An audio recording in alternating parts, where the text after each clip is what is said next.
selamat datang di Obras, obrolan santai. Obras kali ini spesial banget nih karena kita bakal ngobrol-ngobrol santai bareng calon Kabid dan Wakabid TC periode 2025-2026. Bersama aku, Jaihan, dan rekan aku Panar yang akan menemani kalian dalam sesi Obras kali ini. Nah, saat ini sudah berada di tengah-tengah kita. Sebelumnya, perkenalkan, namaku Muhammad Erlangga Sumakir dari program studi akuntansi 60 dan aku dari divisi PSDM. Halo teman-teman semua, perkenalkan, nama aku Adinda Yu Pramadita. Aku berasal dari program studi akuntansi angkatan 60. Aku berasal dari divisi eksternal. Oke, terima kasih nih udah memperkenalkan dirinya, paslon nomor urut 1. Selanjutnya kita akan masuk mulai ke pertanyaan-pertanyaannya.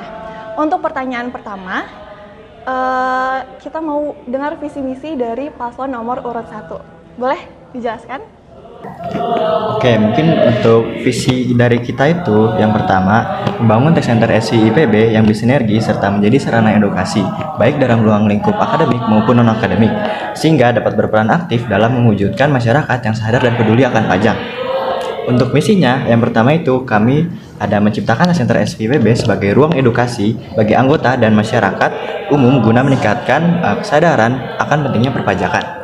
Lalu yang kedua, Lalu yang selanjutnya itu membangun tech center SVIPB yang unggul melalui pengembangan sumber daya manusia yang berkualitas dan juga merata. nah lalu yang ketiga itu ada mewujudkan lingkungan tech center SVIPB yang positif. Nah, maksud dari positif itu seperti mendorong motivasi dan komunikasi efektif sehingga para anggota dapat meningkatkan kreativitas dan hubungan baik antar anggota. Lalu yang selanjutnya yakni kami ingin meningkatkan citra tech center SVIPB baik di lingkungan IPB maupun masyarakat luas untuk memperkuat eksposur dan juga optimalisasi edukasi perpajakan. Lalu yang terakhir ada menciptakan hubungan yang harmonis dengan Direktur Jenderal Pajak dan pihak eksternal lainnya sehingga dapat meningkatkan hubungan yang baik antar kerjasama dan meningkatkan kerjasama juga yang produktif. Oke, keren banget ya teman-teman pemaparan visi misi dari paslon nomor 1 ini. Terus selanjutnya aku ingin nanya kepada kalian, motivasi apa sih yang kalian miliki untuk mencalonkan diri sebagai Kabid dan Wakabid TC? Oke, untuk mungkin dari aku dulu ya. Untuk motivasi yang ada di diri aku untuk menjadikan sebagai calon ketua bidang kemahasiswaan itu aku pengen berkomitmen untuk menjadikan tech center SVIPB ini menjadi lebih baik lagi dari tahun-tahun sebelumnya dengan cara kayak pengembangan dan pengoptimalisasian program kerja yang ada sebelumnya. Nah, selain itu kami juga memiliki tujuan yang lain nih teman-teman. Kami juga ingin mengembangkan sumber daya manusia di tech center SVIPB ini menjadi lebih unggul dan juga berkualitas. Lalu untuk alasan yang selanjutnya ini kami ingin mengembangkan sumber daya manusia yang ada di tech center SVIPB.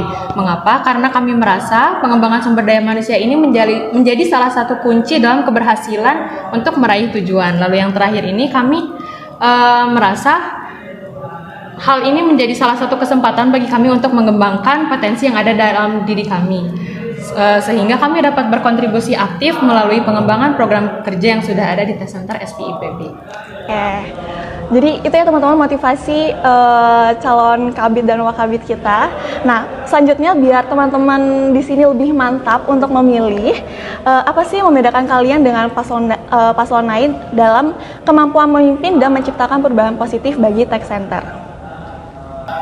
Oke, mungkin kalau dari aku untuk menciptakan perubahan yang positif di tech center itu sendiri, kami bakal memfokuskan kepada pihak eksternalnya itu kayak kita bakal meningkatkan lagi peningkatan edukasi terkait perpajakan yang ada di lingkungan masyarakat luas sendiri. Nah, lalu untuk internalnya? Nah, selain itu juga kami merasa perlu adanya optimalisasi dari kualitas internalnya itu sendiri. Jadi tidak hanya berfokus pada edukasi terkait perpajakan kepada sivitas akademika maupun masyarakat luas, tetapi kami juga ingin berfokus pada peningkatan kualitas sumber daya manusia di internal tech center SVIPB, sehingga jika kita memiliki sumber daya manusia yang unggul, maka edukasi terkait perpajakan yang akan kami lakukan juga akan berjalan lebih baik lagi, seperti itu. Oke, wah keren banget ya teman-teman pemaparan dari paslon nomor 1 ini. Oke, selanjutnya aku mau nanya, jika kalian terpilih, apa sih yang akan menjadi prioritas utama kalian dalam masa jabatan ini dan bagaimana kalian akan memulai proses implementasinya dalam masa jabatan kalian ini? Oke, mungkin prioritas utama kami yang bakal kami lakukan, yang pertama kita juga pasti bakal menjalin hubungan yang baik dulu terhadap sesama anggota tech center.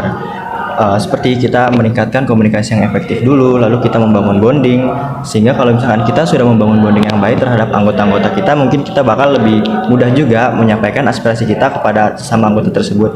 Jadi semakin komunikasi kita semakin efektif, kita juga bakal semakin mudah menyampaikan aspirasi yang bakal kita miliki.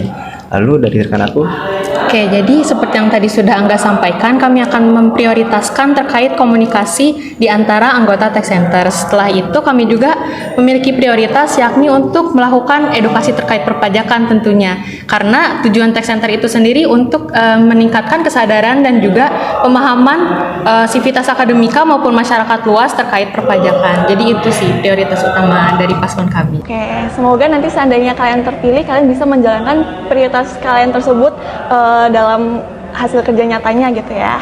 Oke, selanjutnya aku mau nanya tentang visi sinergi dalam lingkup akademik dan non-akademik. Pertanyaannya adalah, sinergi di lingkungan akademik dan non-akademik dapat menimbulkan tantangan koordinasi dan penyesuaian target audiens. Bagaimana kalian memastikan bahwa pendekatan sinergi ini dapat berjalan dengan efektif dan konsisten di dua ranah yang berbeda? Silakan. mungkin sebelumnya aku reminder dulu kalau sinergi yang kita maksud ini bukan sinergi tentang target dari edukasi yang akademik maupun non akademik, tapi sinerginya ini di dalam lingkup tech center kita sendiri. Nah, tapi kalau penyesuaian koordinasi sama target audiens yang dari visi kita itu yang tentang edukasi, mungkin kalau target kita bakal bagi dua. Target yang pertama itu kita bakal fokuskan kepada lingkungan internal kita terlebih dahulu, seperti dari anggota tech center dan di ruang lingkup yang ada di vokasi. Lalu untuk target yang kedua kita bakal menyesuaikannya itu ke masyarakat luas, seperti kayak yang sudah kita lakukan sebelumnya, itu kayak ada media informasi tentang perpajakan yang ada di akun Instagram kita. Mungkin kalau rekan aku. Ya, seperti itu. Jadi sinergi itu kami di antara anggota tech center, tapi tidak menutup kemungkinan juga kita akan menjalin sinergi dengan pihak lain, tentunya dengan mengedepankan komunikasi yang efektif. Karena menurut kami komunikasi itu menjadi kunci penting untuk menumbuhkan sinergi baik itu di antara anggota tech center maupun dengan pihak eksternal lainnya, seperti itu. Oke, terima kasih atas jawabannya Paslon nomor 1. Semoga kedepannya bisa menciptakan sinergi yang lebih baik lagi di tech center ini. Oke, aku ingin bertanya mengenai visi mewujudkan masyarakat yang sadar dan peduli pajak. Nah, untuk menghasilkan masyarakat yang peduli maupun sadar akan pajak itu kan nggak mudah ya. Lihat dari yang lalu-lalu masih terdapat kekurangan atau bahkan belum meratanya program tech center terhadap peduli dan sadar akan pajak di kalangan masyarakat. Nah, apakah terdapat program kerja atau inovasi baru yang akan kalian lakukan di periode ini agar visi tersebut dapat tercapai sesuai target dan diimplementasikan kepada masyarakat luas? Ya, mungkin inovasi yang baru kita rencanakan, kita ingin sekali membantu para pelaku usaha ini mengenai edukasi terkait penginputan SPT yang sudah terbaru pada saat ini. Kan kalau sekarang ini udah ada perubahan ya untuk penginputan SPT itu melalui elektronik atau bisa disebut kayak GSPT. Nah, makanya itu sekarang itu udah ada sistem Cortex yang dimana untuk cara penginputan sendiri ini orang-orang masih banyak yang awam terkait penginputan. Dan mungkin kalau kita bakal bisa membantu para pelaku usaha melalui ngajarin tentang yang ada di sistem ini. Untuk nama sistemnya apa? Sistem Cortex ya. Jadi selain kita mengedukasi terkait sistem Cortex ke masyarakat, kami juga ingin mengedukasi tentunya ke anggota maupun sivitas akademika yang ada di IPB.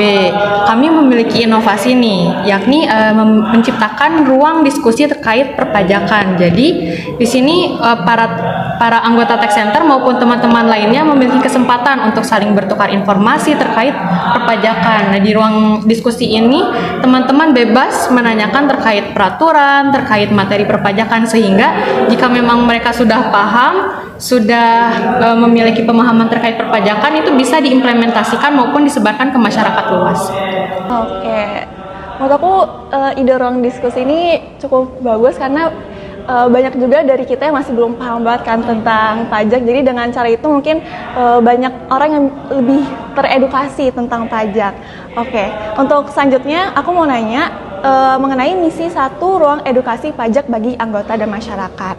Edukasi pajak kerap dianggap sulit dicerna oleh masyarakat awam. Apa pendekatan khusus yang akan kalian terapkan agar edukasi ini menarik dan mudah dipahami oleh audiens dengan latar belakang pengetahuan yang berbeda-beda? Oke, mungkin kalau tentang ini aku bakal menyinggung tentang ruang edukasi yang sudah teman aku sebutkan tadi. Untuk cara kita supaya pendekatan tentang perpajakan ini ke masyarakat atau anggota kita sendiri ini bakal lebih mudah dicerna, kayak yang tadi teman aku bilang, kita kan bakal mengadakan ruang edukasi tersebut, kayak ruang edukasi tersebut. Nah, ruang edukasi ini mungkin bakal kita laksanain ini secara rutin, mungkin kayak setiap periode itu sekali. Nah, gunanya kita laksanakan secara rutin ini karena supaya anggota kita atau masyarakat awam ini juga kita edukasi lebih rutin, supaya agar lebih mengerti juga terkait perpajakan. Emang perpajakan ini kan bakal rada kompleks banget ya. Bahkan kita juga kalau misalkan belajar hanya cuma beberapa periode juga bakal lebih susah. Nah, makanya ini kita laksanakan secara rutin supaya anggota-anggota kita juga ini bakal lebih mudah mengerti terkait perpajakan. Ya, betul banget Angga. Jadi seperti yang kita tahu ya, untuk peraturan terkait perpajakan ini sifatnya dinamis ya, karena bisa tiap tahun berbeda dan bahkan ada yang selang 1 semester itu bisa berubah. Jadi di sini kami ingin menciptakan sarana atau ruang edukasi bagi anggota Tech Center itu sendiri maupun masyarakat luas, sehingga mereka lebih update terkait peraturan perpajakan. Selain itu, mereka juga memiliki kesempatan untuk bertanya, untuk saling berdiskusi, juga bertukar pemikiran terkait perpajakan, sehingga mereka dapat mengimplementasikannya pada kehidupan sehari-hari. Mungkin seperti itu. Ya, baik. Terima kasih kepada paslon nomor 1 atas jawabannya. Semoga rencana-rencananya dapat terimplementasikan dengan baik. Oke. Selanjutnya aku ingin bertanya lagi mengenai misi yang kedua, yaitu membangun Tech Center yang unggul melalui SDM yang berkualitas. Seperti yang kita tahu, Tech Center ini tidak hanya terdiri dari program studi akuntansi aja. Sedangkan edukasi perpajakan kepada para anggota Tech Center hanya dilakukan 1 atau 2 kali program kerja saja seperti yang sudah-sudah. Apakah terdapat langkah lain atau program kerja serta inovasi baru yang kalian ciptakan agar benar-benar bahwa sumber daya manusia di Tech Center ini benar-benar unggul dan berkualitas? Dan apa saja parameter kalian atau benchmark kalian dalam menilai bahwa seseorang anggota tersebut unggul dan berkualitas? Oke, mungkin untuk misi terkait cara kita mengembangkan SDM kita menjadi unggul dan berkualitas itu, pertama kita bakal fokus yang pertama itu ke edukasinya. Nah, makanya itu kayak tadi kita bakal rencanain ruang edukasi secara rutin supaya anggota-anggota kita ini juga bakal memiliki pemahaman pajak yang jelas. Nah, maksudnya kalau misalkan SDM kita ini udah mengerti tentang pajak duluan, jadi kalau misalkan kita sharing atau bahkan menjelaskan ke teman lain juga pasti bakal lebih mudah. Lalu kan aku Ya, jadi kita juga bakal memastikan nih dengan program-program kerja baik itu yang sudah ada maupun inovasi yang akan kami lakukan untuk memastikan bahwa anggota Tech Center ini memiliki pemahaman terkait perpajakan. Selain itu, parameter kami dalam menilai anggota tersebut unggul dan berkualitas tentunya kalau dulu ada di PSDM ya Angga ya, STNK itu. Betul, emang di PSDM ada suatu sistem yang bakal meninjau seberapa efektif kinerja dari setiap divisi gitu. Selain itu juga tentunya kami ingin mengadakan mungkin kuis itu untuk menilai apakah mereka sudah benar-benar paham terkait perpajakan itu. Jadi di situ kami memastikan nih apakah memang mereka sudah benar-benar paham atau tidak. Jadi di situ kami bisa menetapkan juga nih mereka itu memiliki SDM yang unggul dan juga berkualitas seperti itu. Oke, emang paling penting dalam suatu organisasi itu ada di SDM-nya. Jadi emang penting banget untuk meningkatkan kualitas dari SDM-nya itu sendiri. Oke, selanjutnya, apa sih harapan kalian untuk TC ke depannya? Oke, untuk harapan kami buat TC ke depannya pasti kami ini pengen menjadikan Tech Center SWPB ini menjadi Tech Center yang baik di dalam ruang lingkup Tech Center yang lain-lainnya. Lalu kami juga ingin menjadikan Tech Center suatu pusat informasi perpajakan yang ada di PB. Menurut aku. Oke, bener banget nih apa yang Angga bicarain. Jadi kami memiliki harapan besar kepada Tech Center Sekolah Vokasi IPB agar menjadi lebih baik lagi tentunya. Selain itu, kami juga berharap bahwa sumber daya manusia yang ada di Tech Center SPIPB ini dapat menjadi sumber daya yang unggul dan juga berkualitas seperti visi misi yang sudah kami sebutkan tadi. Itu harapan terbesar kami bagi Tech Center SPIPB. Baik, mari kita aminkan sama-sama harapan baik dari paslon nomor 1 ini untuk TC yang tentunya diharapkan dapat lebih baik juga. Amin amin ya rabbal alamin. Tapi selain kinerja dari Kabid Wakabid, kita juga pastinya perlu nih kontribusi dari seluruh anggota Tech Center untuk mewujudkan Tech Center yang lebih baik lagi. Benar banget. Nah, ini part yang penting banget nih. Jadi, kenapa sih anggota TC harus pilih paslon nomor urut 1 sebagai the next kabid dan wakabitnya TC? Boleh.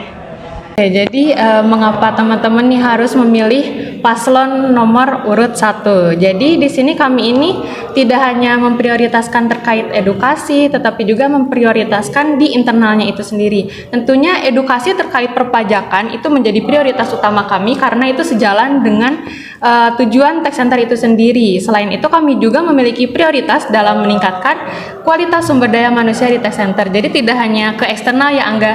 Jadi kita juga berfokus pada peningkatan SDM-nya seperti itu. Karena menurut kami sumber daya manusia yang berkualitas itu menentukan apakah suatu kelompok itu berhasil meraih tujuannya atau tidak, seperti itu. Oke. Jadi udah dikasih tahu nih alasan sama paslon nomor urut 1 kenapa kalian harus memilih nomor urut 1. Jadi tentuin pilihan kalian dengan baik-baik dan jangan sampai golput. And last but not least, biar makin semangat menuju pemilihan Kabid Wakabid TC, boleh dong kasih tahu jargon dari paslon nomor 1. Paslon 01 bersatu dalam sinergi, bersatu wujudkan aksi. Keren. Nah, teman-teman, jargon tadi sekaligus menjadi penutup obras kita pada kali ini bersama paslon nomor urut 1. Kita sangat mengapresiasi usaha dan persiapan dari paslon nomor 1 ini. Apapun hasilnya nanti, yuk kita terus bersinergi untuk mewujudkan TC yang lebih baik lagi. Aku Fanar dan rekanku Jaihat, pamit undur diri. terima kasih dan sampai jumpa.